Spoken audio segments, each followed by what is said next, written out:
Mohini Ganu, physician from Latur, Maharashtra.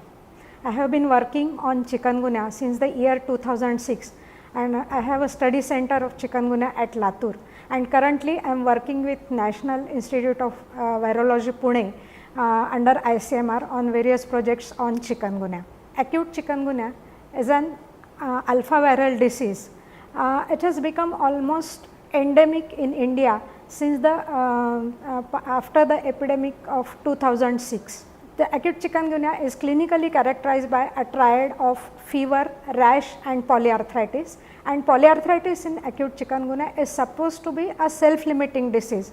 But after 2006 we found that chikungunya can cause multi-system involvement and can cause devastating complications like vasculitis as well. The management of acute chikungunya is symptomatic with raised hydration and analgesics, and no aspirin or corticosteroids should be given during this phase of the disease. 12 to 13% of the patients of chikungunya can develop chronic disease.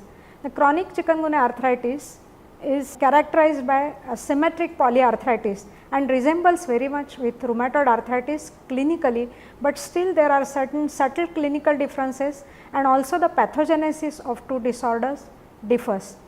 This chronic chikungunya arthritis can be quite crippling and needs detailed investigations to rule out similar looking illnesses. The treatment of chronic chikungunya arthritis can be done with disease modifying anti-rheumatic drugs like methotrexate and sulfasalazine, and these drugs are very effective and safe as well. There are certain risk factors for development of chronicity that we observed when the patient comes in acute phase of the disease.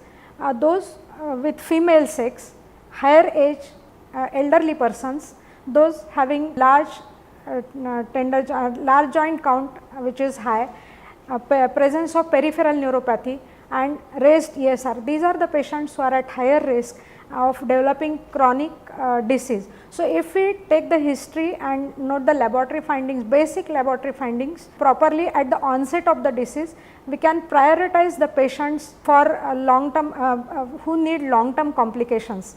And this particular point is very essential to note, because this can help those who are working at peripheral centers which are resource limited. Thank you very much.